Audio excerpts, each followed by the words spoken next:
Quel malheur pour les bergers qui perdent et dispersent le troupeau que je fais paître. Déclaration du Seigneur. À cause de cela, voici ce que dit le Seigneur, le Dieu d'Israël, contre les bergers qui font paître mon peuple. Vous avez dispersé mon troupeau, vous avez chassé les bêtes, vous ne vous en êtes pas occupés.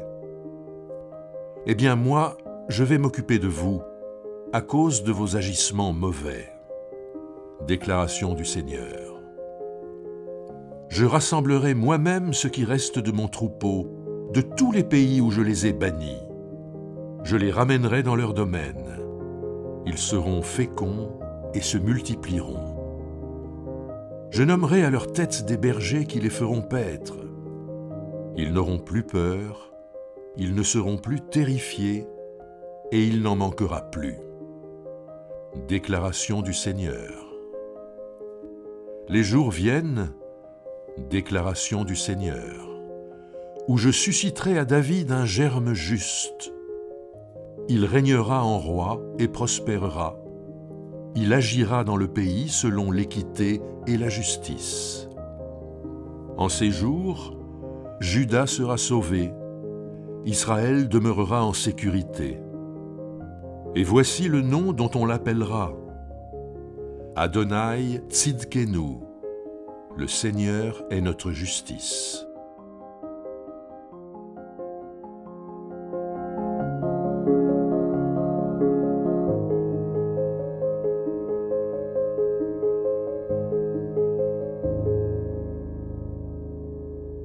Jérémie est dit dans son premier chapitre comme étant fils de prêtre, donc il devrait être prêtre lui-même, mais c'est en tant que prophète qu'il est appelé pour dire la parole de Dieu. Jérémie a prophétisé à Jérusalem dans une période où l'histoire est tragique. C'est au moment où les deux fils de Josias, Joïakim et Sédécias, ont eu une politique désastreuse qui a conduit à la chute de Jérusalem, à la déportation du peuple et à la chute et à la destruction du temple. Donc le livre de Jérémie peut être considéré comme une littérature de crise, donc qui annonce le malheur, comment dire Dieu dans une situation de crise et de malheur, et qui dit à la fois le malheur est, mais le grand malheur n'est pas la dernière parole de Dieu, et de même que Jérémie annonce le malheur à venir, Jérémie annonce aussi la venue d'un nouveau roi qui sera juste et équitable.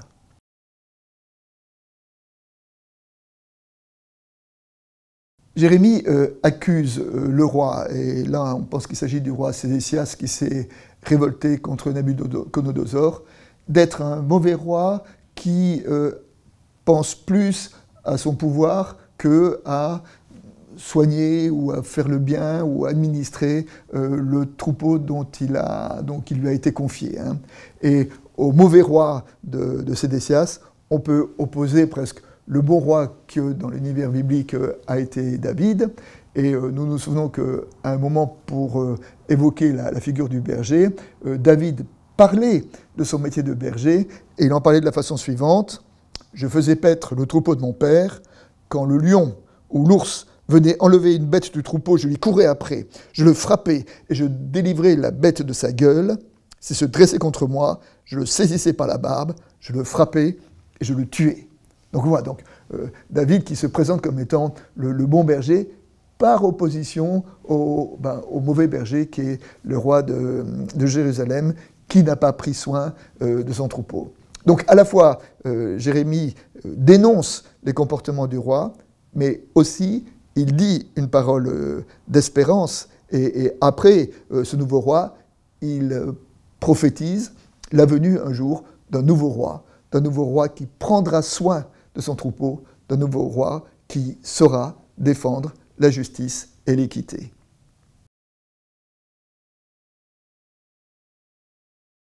Dans le passage de l'évangile de ce jour, les disciples reviennent de la mission.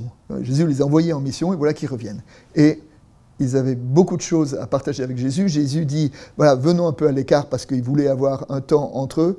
Mais voici qu'en revers de cette quête de tranquillité et de partage, ils sont importunés par la foule. Par la foule qui leur court après et par la foule qui veut encore une parole de Jésus. Et notre texte de l'Évangile dit que Jésus a renoncé à ce temps privilégié avec ses disciples pour parler à la foule. On nous dit parce qu'il la voyait comme des moutons qui n'ont pas de berger, et il se mit à leur enseigner beaucoup de choses. Et là, Jésus qui privilégie la foule par rapport au temps légitime qu'il voulait avoir avec ses disciples, on voit un Jésus qui est le modèle d'un roi qui est au service de ses administrés. Et Jésus vit un peu le retournement de l'Évangile, ce retournement de l'Évangile qu'il a formalisé dans l'Évangile de Matthieu de la façon suivante. Vous savez que le chef des nations domine sur elles en seigneur et que les grands leur font sentir leur autorité. Il n'en sera pas de même parmi vous, au contraire, quiconque veut devenir grand parmi vous sera votre serviteur. Et telle est la définition du bon roi, et tel est le programme que Jésus a essayé de mettre en pratique quand la foule l'importunait.